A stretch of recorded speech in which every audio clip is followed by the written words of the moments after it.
Have you ever felt like you're being judged for things beyond your control? Like everything you do is scrutinized, every step you take questioned? Imagine living your life under that kind of shadow, day in and day out. It's suffocating, isn't it? I'm Karen Williams, 35 years old, and my husband John is about to turn 37. We've been married for 7 years, and though I'm grateful for the love and peace I found with him, my life has hardly been a fairy tale. My father passed away 6 years ago, and it's been a long journey since then, especially since we moved into a new house with my mother. The three of us have been living together ever since. John, thankfully, gets along well with my mom. He's kind-hearted and peaceful, which makes our home feel like a safe haven, a place of refuge. But beyond these walls, it's been far from easy. My career has been a roller coaster of ups and downs. You see, after college, I went straight into working at my father's company, where he was the CEO. It seemed like the natural path, right? But after a lot of soul-searching, I realized it wasn't the right fit for me. So, I took a bold step and switched careers. That first year of marriage was a tough one for me. At the time, I questioned whether I was making the right decision. But looking back, I know it was. I have 2 brothers who joined my father's company, and my mother worked there too, so it was always assumed that I'd eventually follow the same path. The company was well established in electrical engineering, a field I'd pursued in college. So, it felt almost inevitable that I'd be part of that world. When I first started, the whispers began almost immediately. People assumed I only got the job because of my father. It was expected, but it still stung. No matter how hard I worked, it always felt like I was riding on my father's coattails. That feeling of exclusion became overwhelming. But my brothers? They faced the same judgment, and they proved themselves. I wasn't about to let that happen to me. I worked tirelessly, pushing myself to prove my worth. Slowly, but surely, I climbed the ranks. But the relief of my hard-earned success was short-lived. People said my promotions were simply due to favoritism, and the hurt from those comments ran deep. 3 years into my career, I met John. Our relationship blossomed naturally, and for a while, it felt like a bright spot in my life. But with it came something I hadn't anticipated: jealousy. My coworkers didn't take kindly to it. John worked at a firm that had dealings with my father's company, and his reputation was spotless. He was admired for his professionalism, his charisma. He was also well off, which made him even more appealing in the eyes of many women. We'd crossed paths before at the bookstore and the library, both frequenting the same spots. What started as casual encounters grew into friendly conversations, and soon, we were inseparable. But while our connection was blossoming, my colleagues began to gossip. The whispers turned into sharp stares, and the jealousy was palpable. Meeting John's family added a new layer of complexity to my life. His mother and sister never took a liking to me. They believed I had everything handed to me, that my job came to me simply because of my father's success. They assumed I lived a cushioned life, untouched by hardship. But they couldn't have been more wrong. My father would never hire someone who wasn't qualified, even if that person was his child. He was kind-hearted, but he drew a firm line between business and personal matters. If I didn't have the skills, I wouldn't have been hired. But no matter how much I tried to explain this, my mother-in-law refused to listen. She, along with my sister-in-law, took every opportunity to tear me down, to belittle my achievements. "How did someone like you even manage to get married?" my sister-in-law once sneered. Her jab stung, but there was something deeper beneath it all. She seemed to resent me, not just for my relationship with John, but because of a long-buried frustration. I later found out that she had once confessed her feelings for my brother, who turned her down. And now, here I was, happily married to John, and she could never quite let go of her bitterness. She always dressed impeccably, in clothes that screamed high fashion, turning heads wherever she went. But her sharp, cutting personality seemed to drive away any chance of a lasting relationship. It was clear that her bitterness came from deeper wounds, wounds I didn't want to dig into. But it was hard not to notice the tension whenever I was around. Things took a darker turn when I visited my in-laws for tea. The taste was off, almost as if something had been added to it, something that shouldn't have been there. At first, I thought it was just my imagination, but then I saw it, the malicious glint in my mother-in-law's eye as I struggled to sip the tea. It was intentional. Every encounter with them felt like a test of endurance, their snide remarks and underhanded jabs wearing me down, piece by piece. Life after marrying John wasn't the dream I had imagined. Our relationship was strong, yes, but the gossip at work grew even worse. The more we were talked about, the more I felt like a shadow of myself, drifting further from who I used to be. The constant harassment from my mother-in-law and sister-in-law chipped away at my spirit. I had once been proud of my career, but the toxic atmosphere at work made me question everything. And then, tragedy struck. My father passed away. His death shattered me. I never imagined I'd have to face the world without him. When my brother took over as CEO, the gossip only grew louder.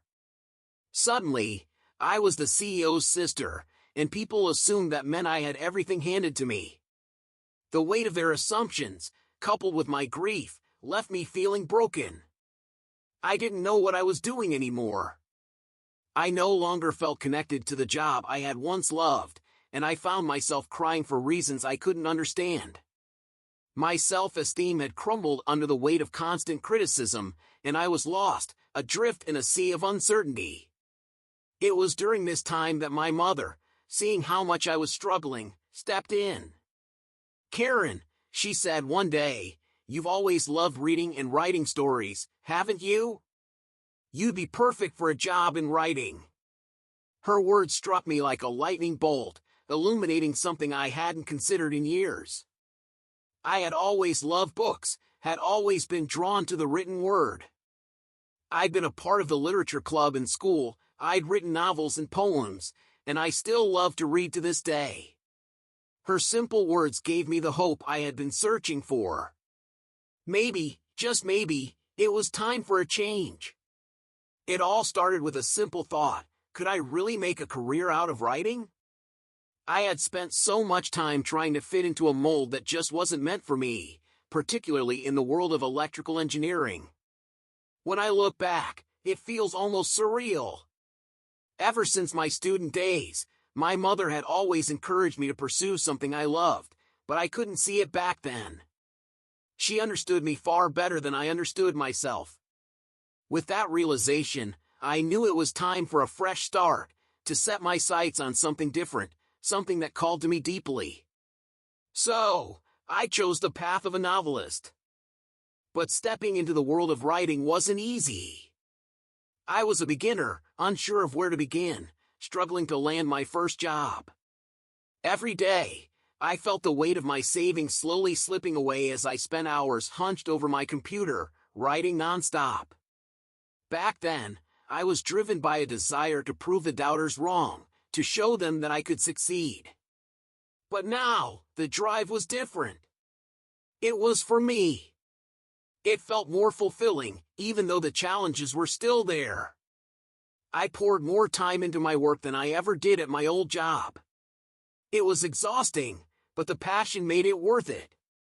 Slowly but surely, things began to change. By the second year, I was earning roughly the same as an office worker. It was far less than what I used to make, but it was a start. Then, in my fourth year, one of my novels won an award. It was like a dream come true. And with that win came the opportunity one had been waiting for, my first publishing contract. By my fifth year, everything had shifted. One of my novels hit big, and suddenly, I was earning more than my husband, who had a respectable salary. From then on, my stories were being adapted into comics and dramas, and the work kept flowing in. It wasn't easy getting here, but looking back, I knew that being a novelist was where I belonged. Of course, I wouldn't have made it this far alone. My mother and husband were the pillars of my success. They supported me through everything, even when others doubted me. And then there was my mother-in-law and sister-in-law. When they heard I'd become a novelist, their skepticism was palpable. They made it clear they didn't believe I'd ever succeed. Behind my back, they whispered about me leeching off my husband. After my father-in-law passed, their words only got harsher. The fact that I worked from home, coupled with our high-rise condo, fueled their jealousy, and they couldn't resist making cruel remarks. "Must be nice," they'd say, "living off your husband's money while doing nothing all day." They believed my husband was the one who bought our condo and paid for everything. But what they didn't know was that the condo had been inherited from my father, not my husband. I did contribute to the living costs, but no matter how much I explained, they insisted my husband was footing the bill. It was frustrating, but I learned to bear it. Then, there was the constant pressure about having children. The snide remarks started when I turned 30, and by the time I hit 35, they'd only gotten worse. Their comments about me not having children yet weighed on me, especially since I wasn't expecting. I tried to explain to them, but no matter how much I shared, it only fueled their insults. So, I turned to my mother and husband for advice. Back when I worked at the company, I never sought advice, thinking I had to deal with everything on my own. That was a mistake. I'd learned from that experience and promised myself that I wouldn't let things get that far again. This time, I spoke to my husband, and despite his family's antics, he supported me. He knew about the emotional toll their comments had taken on me and made sure to shield me from them as much as possible. Still, their words stung, but knowing I had my mother and husband in my corner made it easier to push through. As for not having children, my mother, who had me later in life, reassured me that there was no need to rush. "I had you later in life, so there's no reason to worry," she'd say. It was comforting, but even then, doubts lingered. With my workload and the negativity from my in-laws, I thought, maybe it's just not the right time. But despite the pressure, I decided to wait and see.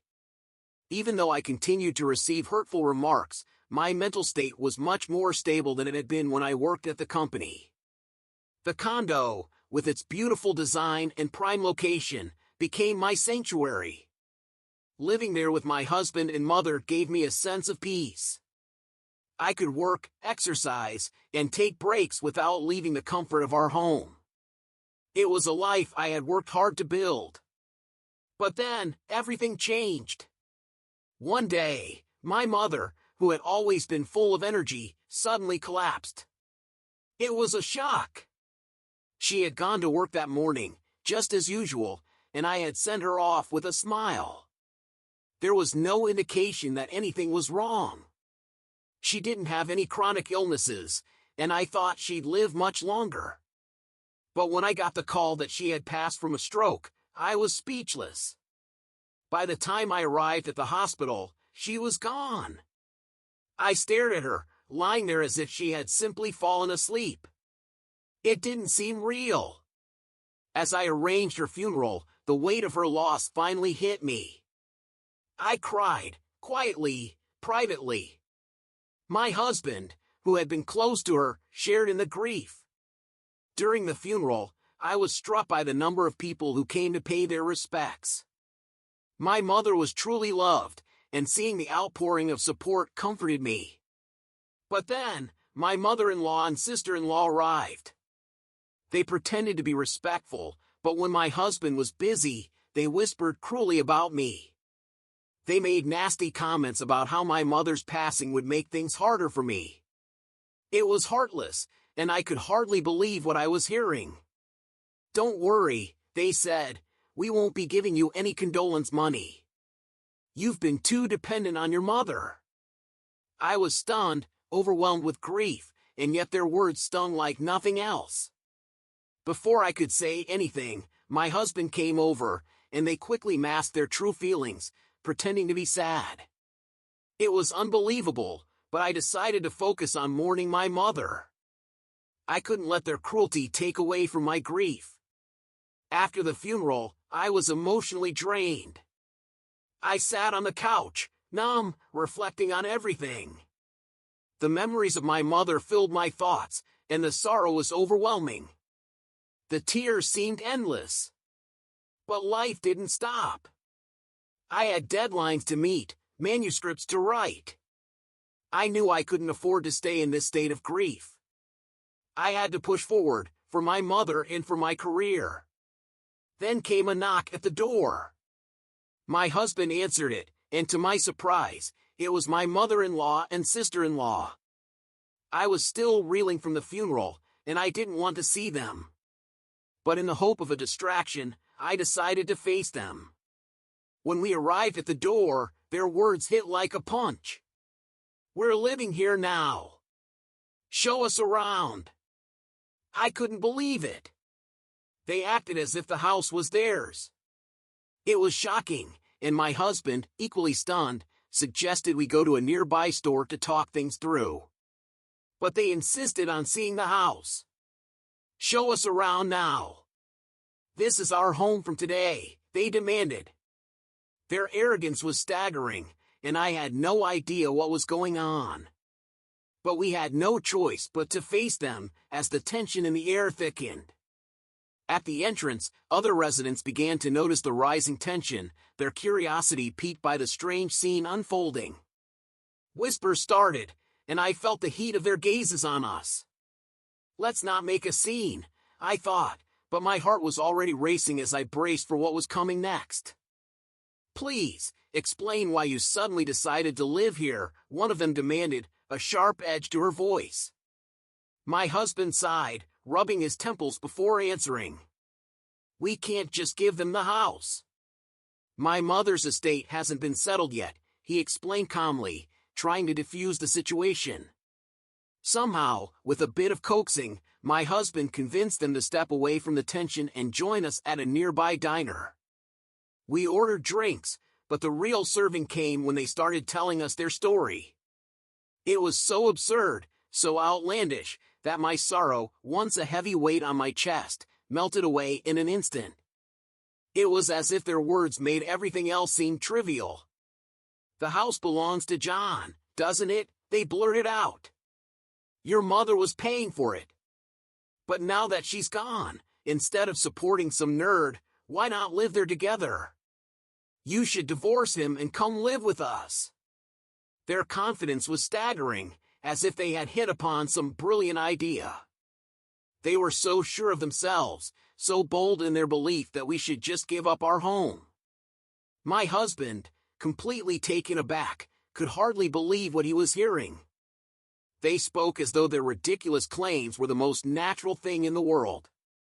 I could see the anger starting to build in him, especially as they hurled insults at me, but he stayed remarkably composed as he tried to clear up their misunderstandings. "First of all, that condo is Karen's," he said, his voice calm but firm. "She inherited it from her father, not me. And Karen's not unemployed, she has a job." I nodded, adding, "I'm the owner of the condo. It's part of my father's legacy, and yes, I'm a best-selling novelist." But they wouldn't listen. "A novelist? That's hardly a stable income," they scoffed, waving away our explanations. "No need to defend her just because she's your wife. Are you brainwashed or something? You should divorce her already." Their words, dismissing my work and my mother's legacy, stung deeply. I had been patient, holding back my frustration, but now, the anger simmering inside me began to boil over. I opened my mouth to speak, to set the record straight, but before I could utter a word, my husband, his patience fraying, exploded. "Enough!" he shouted, his voice cutting through the air like a thunderclap. "Stop talking nonsense! Don't you dare mock Karen!" The sheer force of his words stunned them into silence. "How many times do I have to say it?" he continued, his anger barely contained. "Karen is not just some hobbyist writer, she's dedicated to her career." At last, it seemed like the full weight of what we had been saying sank in. Their confusion was palpable. Okay, we get it, we're sorry," they muttered, their voices lacking any real remorse. "But we still want to live with you. I've already told my friends I'm moving into the condo, and I can't back out now. It'll be embarrassing." My husband's frustration deepened. "No! There's no way we're living with you too. Go back home," he said firmly. He was more than angry now, he was hurt, deeply disappointed that his own family would suggest something so outrageous. His rejection was final. Panic set in on their faces, and they started pleading with him. "We're in a bind here," they begged. "We sold our house and now we have nowhere to go." It turned out they had sold their home without a word to us, assuming that they could just waltz in and take over. They hadn't even looked for another place, leaving them scrambling and desperate. "You're telling me you sold your house without even letting us know?" my husband shot back, his disbelief evident. "That's your problem, not mine." With no other options, they turned to me, practically begging. "Karen, please talk to John. We won't make you leave, and it's fine if you stay. We just have no place else to go. Please convince him." The audacity of it! They had ridiculed me at every turn, and now they had the nerve to ask for my help?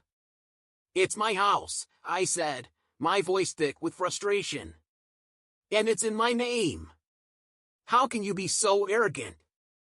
I had always been adamant about never living with them. I could see where this would lead, constant torment. But before I could even sarcastically refuse, my husband had had enough. He exploded once more. "Enough! After everything you've done, you've got some nerve asking for a share of the sale money? Just go back home," he thundered, his face a mix of anger and utter disbelief. "I don't even want to see you two anymore." Despite their continued pleas, we settled the bill, paid, and left the diner. But that wasn't the end of it. They kept showing up at our condo, uninvited, shameless in their persistence. They would stand around the entrance, hoping to catch my husband, trying to wear him down. I explained the situation to the building manager, and they were warned that the police would be called if they didn't stop. Still, they lingered, badgering us, pleading for help. When my husband finally threatened to involve the authorities, they seemed to retreat. It appeared he was serious about severing all ties. He even went so far as to take legal steps to disown them. But the harassment didn't stop. They bombarded us with messages, emails, begging to stay or asking for money. It was relentless, and I had to block their numbers to get some peace. Their family home, too old and too inconveniently located, hadn't sold for much. They had no savings and were counting on my husband to bail them out. So, they sold what they could and ended up in a cheap, run-down apartment. Jobs were scarce, and they were struggling to get by with part-time work, living a hectic, stressful life.